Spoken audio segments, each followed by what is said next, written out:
Next question, question number 10. In triangle PQR, right angle at Q, PR plus QR is equal to 25 centimeter and PQ is equal to 5 centimeter. Then determine the values of sin P, cos P and tan P. तो इसमें हमें क्या given है?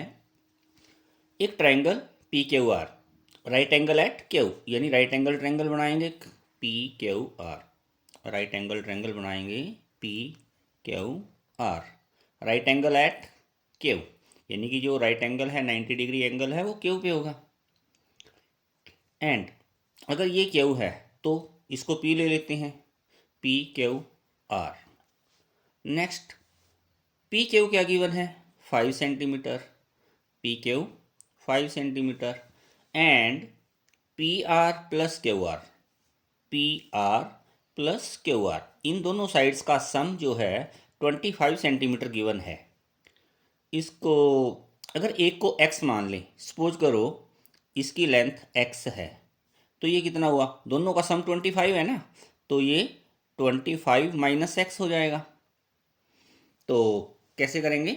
इन right angle triangle P Q R, P Q is equal to 5 centimetre and P R plus Q R is equal to 25 centimetre. ये क्यों लिखा हमने? ये हमें गिवन है।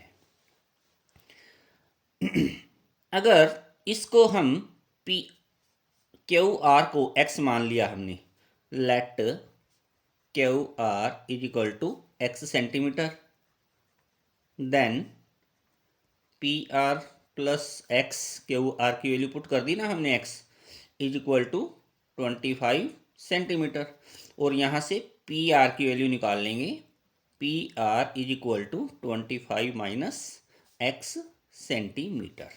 तो हमारे पास all the three sides are given होगी। हमारे पास x हो गया, 5 हो गया, 25 माइनस एक्स हो गया। ट्रायंगल कैसी है? राइट एंगल ट्रायंगल है। अब हम पाइथागोरस थ्योरम लगाकर x की वैल्यू फाइंड आउट करते हैं बाय यूजिंग पाइथागोरस थ्योरम,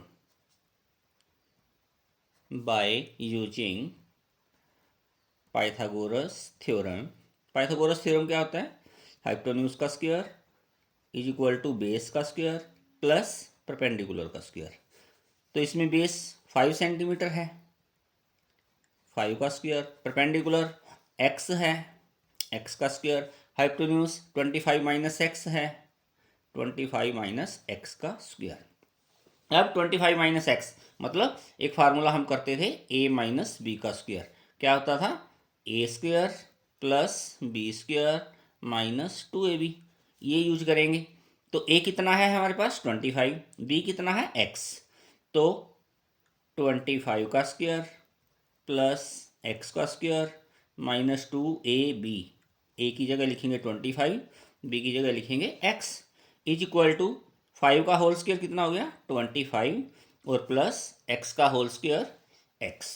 अब 25 की 25 से मल्टीप्लाई करेंगे, यानी 25 का स्क्वायर हो गया 625, प्लस x का स्क्वायर माइनस 2 की मल्टीप्लाई 25 से करेंगे 50x, is equal to 25 plus x square. ये एक्स स्क्वायर इधर माइनस के जाएंगे, यानी कि दोनों साइड एक्स स्क्वायर है, कैंसिल आउट।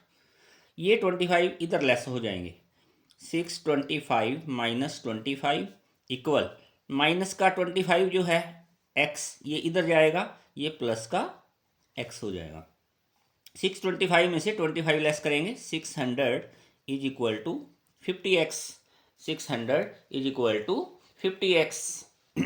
अब इसकी कटिंग करेंगे, 0 से 0 कट आउट करो, 5 के टेबल पे 12 5 या 60 होती हैं, तो x की वैल्यू कितनी आई? 12। तो दैट मीन्स x क्या था? Q R. तो therefore Q R is equal to x, इसका मतलब क्यू आर की value 12 centimetre and P R is equal to 25 minus x था हमारे पास, 25 माइनस एक्स की वैल्यू पुट करेंगे 12, इज इक्वल टू 13 सेंटीमीटर। तो अब हमें ये पता चल गया 25 माइनस एक्स, जब इसको कैलकुलेट किया तो इसकी वैल्यू कितनी आई 13 सेंटीमीटर, और एक्स की वैल्यू कितनी आई 12 सेंटीमीटर। तो यहाँ तक हमने all the three sides clear find out कर ली। अभी हमें क्या निकालना है, साइन पी, कोस पी और टेन पी की वैल्यूज़। मतलब कि थीटा हमारा किस पॉइंट पे होगा, पी पे। थीटा हमें कहाँ लेना है, पी पॉइंट पे। तो जिस लाइन पर दो एंगल्स होते हैं वो हमारा बेस बनेगा। जिस लाइन पर 90 का एक ही एंगल है ये परपेंडिकुलर, और 90 के सामने हाइपोटेन्यूज। तीनों साइड्स पता चली हमें। अब कल भी जैसे हम एक करवाया था हमें पंडित भद्री प्रसाद, हर एक क्वेश्चन में हर हर बोले, ये तो याद रखना ही रखना है। हमें वैल्यू क्या निकालनी है, साइन पी की, कोस पी की और टेन पी की। साइन पी क्या होगा, P upon H. Cos P क्या होगा, बी अपॉन एच। और tan P, P upon B. Hindi medium वालों को मैंने क्या बता रखा है, लाल कक्का। यानी कि साइन की वैल्यू एल बटे के यानी लंब बटे कर्ण, कोस की वैल्यू आधार बटे कर्ण, और टेन की वैल्यू लंब बटे आधार। तो थीटा हमने पी पे लिया है, तो इसके हिसाब से हमारे पास परपेंडिकुलर और हाइपोटेन्यूज। परपेंडिकुलर कितना है 12, हाइपोटेन्यूज कितना है 13। तो कितना आया, साइन पी की वैल्यू परपेंडिकुलर आया हमारा 12 और हाइपोटेन्यूज आया 13, 12/13 साइन पी। कोस पी की वैल्यू बेस कितना है 5 और हाइपोटेन्यूज कितना है 13, 5/13। और लास्ट 10p की value p upon B, perpendicular 12 centimetre, base 5 centimetre. Perpendicular perpendicular आया 12 सेंटीमीटर और बेस 5 सेंटीमीटर। ये था क्वेश्चन नंबर 10।